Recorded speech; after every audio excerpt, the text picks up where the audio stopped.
Would you, if you meet them in the elevator, would you nod your head and kind of like nod to them in an acknowledgement that, oh, you're my neighbor, right? And konnichiwa とか and kind of like give a sign of, okay, we are on the same page, we are kind of belong to the same group. One third, no greeting. Superficial. One third, no greeting. No greeting? Actually, I'm doing that. I'm doing that in my apartment. Right. And then I don't think it's common because I think our apartment has many families,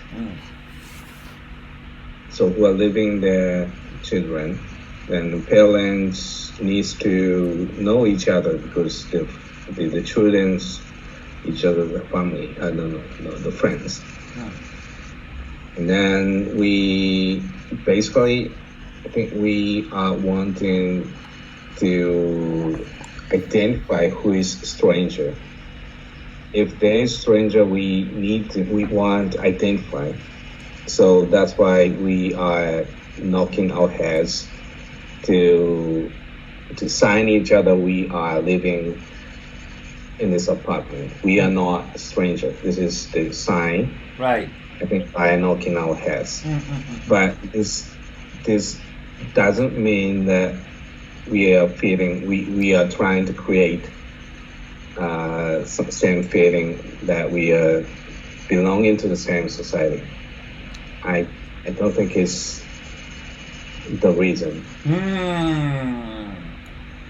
Well, I mean, it's a very interesting point. I feel being a foreigner in Japan, I'm also kind of inclined to bond with people who live around me, to acknowledge their existence and to always greet them. And so like the local liquor store and the people who running the local shops, I feel inclined to say hello, to basically acknowledge, oh yeah, so we are part of the same group. That doesn't mean much more than that. Basically, that's it. But yeah, that's why. Yeah. That's why once we go out of the apartment, then, for example, when we will meet the person we know, they are living in the same apartment. Right. For example, in supermarket. But I don't do the same way. In supermarket? In a supermarket, I don't do that as we do in apartment. Oh, okay. I would do that in the supermarket too. Oh. But okay. Imagine this. So you greet each other, but imagine that a big earthquake would happen, and people need to evacuate. They need to go to higher ground. What would you think would happen? Do you think that people would basically help each other, maybe even try to help people to evacuate the building, support each other, or would it be everybody for himself?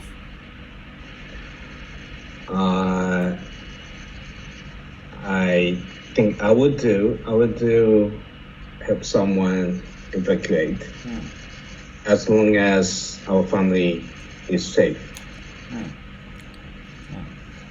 Right. I think it is the family first, and then if I would have something more. Then I think I would do help other. Right. So what for example, what we saw, the images that we saw from the shelters in Fukushima, there were a lot of people who were helping and making sure that the elderly were okay and supporting once the family was safe. But if we look at, for example, what's happening if there is a power outage in a Western society, that very quickly we can see people start looting and they start revolting, and there's a lot of violence on the street. And people take advantage of the situation. Because if things like that would happen in a non-collectivist country like the Netherlands, a lot of terrible things would happen. Japanese So- never do that. I'm not sure it's caused by whether we are individualism and collectivism. Okay, Mm. it's a very interesting point, actually. But I would like to show you a few videos, and then after those videos, let's pick up this topic again, because I think actually there's more going on than what we see. I think there is a stronger bond within Japanese society than we take credit for. Of course, I recognize what you're saying. I think that everybody is more or less superficially collectivist. Yeah, I think the same is true on the business case that is happening in the company. Right. As you just mentioned, superficially we may act collectivism, but actually what each people is doing is for themselves, for himself and herself, Right.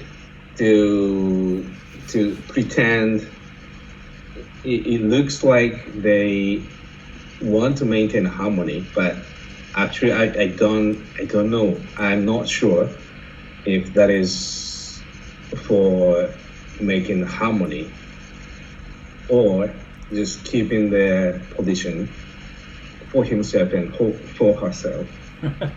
So this is individualistic mind, Yeah.